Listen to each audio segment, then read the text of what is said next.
बिस्मिल्लाहिर्रहमानिर्रहीम। रसूलुल्लाह सल्लल्लाहु अलैहि वसल्लम के एक सहाबी हैं हज़रत शद्दाद बिन औस रज़ी अल्लाह तआला अन्हु। वो फरमाते हैं कि मुझे रसूलुल्लाह सल्लल्लाहु अलैहि वसल्लम ने वसीयत फ़रमाई, बहुत सारी बातें वसीयतें फ़रमाई। उनमें से एक बात जो मुझे अच्छे तरीके से याद है, रसूलुल्लाह सल्लल्लाहु अलैहि वसल्लम ने फ़रमाया कि हर चीज़ के साथ खूबी का बर्ताव करो। यहाँ तक कि अगर किसी इंसान को जायज़ वजह से कत्ल किया जा रहा है तो कत्ल करने के अंदर खूबी का बर्ताव करो, और अगर किसी जानवर को ज़िबा कर रहे हो तो उसके साथ भी खूबी का बर्ताव करो। ये हदीस के अल्फाज हैं। अब खूबी का बर्ताव क्या है? एहसान करना, यानी कि हमारा मामला किसी भी इंसान के साथ है तो उसके साथ एहसान का मामला करें। किसी ने हमारे ऊपर अगर अच्छाई की है तो हम उसको डबल अच्छाई का बदला दें। ये ना हो कि कोई हमारे साथ अच्छाई कर रहा है, हम उसकी अच्छाई का बदला उसको बुराई के साथ दें। मिसाल के तौर पे कोई बंदा हमें कर्ज़ देता है, ये भी आगे शायद दर्स में आए। मिसाल के तौर पे कोई बंदा हमें कर्ज़ देता है तो रसूलुल्लाह ने फरमाया कि कर्ज़ का बदला ये है कि उसको एहसान के साथ चुकाओ। एहसान कैसे है कि आपको किसी ने 1000 रुपया दिया, आप आपस में शर्त तय ना हो कि आप बाद में इतने देंगे।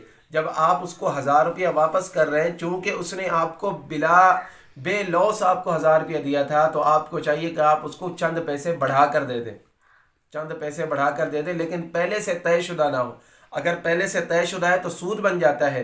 रसूलुल्लाह सल्लल्लाहु अलैहि वसल्लम का मुबारक मामूल था कि आप अलैहिस्सलातु वस्सलाम जब भी किसी को कर्ज वापस किया करते थे तो आप उसमें बढ़ा कर दिया करते थे।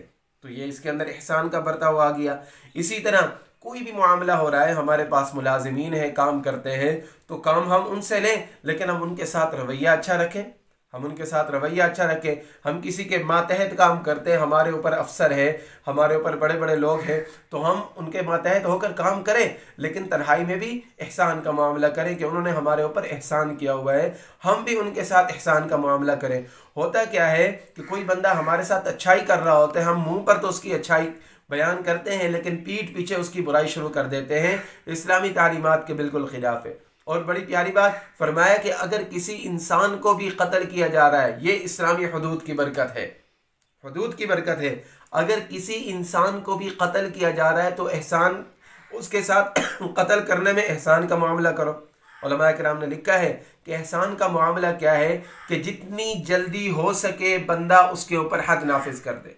ये जो घिसा पिटा कानून है ना आजकल कि इसके ऊपर मुकदमात चलाए जाएं, फिर उसके बाद जो कातिल होता है, राजन होता है, वो फरार हो जाता है, वो छूट जाता है। इस्लाम कहता है अगर जुर्म साबित हो गया है उसके लिए जेल नहीं है। जुर्म साबित हो गया, चोर है गया तो चोर है उसका हाथ काट दो, डकैत है उसकी गर्दन उड़ा दो, ख़त्म, ताकि मामला यानी मुआशरे के अंदर से जुर्म बिल्कुल ख़त्म हो जाए। ये होता है एहसान का मामला। और दूसरा, ये जो फांसी के ऊपर लटकाया जाता है, इस्लाम इस चीज़ का हामी नहीं है। इस्लाम कहता है कि तलवार के साथ उसकी गर्दन उड़ा दो, इसमें बनिस्बत उसके तकलीफ कम है, इसमें बनिस्बत उसके तकलीफ कम है, इसलिए कहा जाता है कि गर्दन उड़ा दो। तो फरमाया कि अगर किसी को जायज़ वजह से हदूद नाफिज हो रही हैं उसके ऊपर, तो उसके अंदर भी एहसान का मामला। इसी तरह सरकार दो आलम सल्लल्लाहु अलैहि वसल्लम ने फरमाया, इसी हदीस के अंदर आता है कि अगर किसी जानवर को ज़िबा कर रहे हो या जानवर तुम्हारे पास है तो उसके साथ भी एहसान का मामला करो। अब जानवर के साथ एहसान का क्या मामला है? उलमाए किराम ने लिखा है, ये मसला है कि जब किसी जानवर को ज़िबा किया जाता है तो उसको किसी दूसरे जानवर के सामने ज़िबा ना करो, उसको अलग करके ज़िबा करो। फिर दूसरे नंबर पर अगर जानवर ज़िबा कर रहे हो तो ज़िबा करते हुए छुरी तुम्हारे पास तेज़ होनी चाहिए। ये तो ज़िबा का मामला हो गया। इसी तरह हमने घर के अंदर पालतू जानवर रखे होते हैं, तो किसी ने बैल रखा हुआ, किसी ने गाय रखी हुई, किसी ने भैंस रखी हुई, जिनको हमने रखा हुआ उनके साथ भी अच्छाई का बर्ताव। वो हमें दूध दे रहे हैं, उनका दूध दोते हुए, उनका दूध निकालते हुए हम ये देखें कि हमारे नाखून बड़े हुए ना हो। अगर हमारे नाखून बड़े हुए, हमारी स्किन के ऊपर यहाँ पर कोई बड़ा हुआ नाखून लगे तो हमें तकलीफ होती है, हमें तकलीफ होती है। तो हम ऐसे सख्त हाथों के साथ दूध ना धोएं, ऐसे नाखून उनके ऊपर ना लगाएं कि जिसकी वजह से उस जानवर को तकलीफ हो।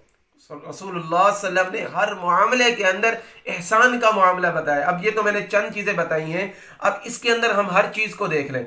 हमारा कोई भी मामला चल रहा है उसके अंदर हम देखें कि हम इसके साथ अच्छाई कर रहे हैं या नहीं कर रहे हैं। अच्छाई का क्या माना है कि अगर आपके साथ एक अच्छाई कर रहा है बंदा, उसके साथ आप बढ़कर अच्छाई करें। ये हुजूर अलैहिस्सलातु वस्सलाम की सुन्नत है।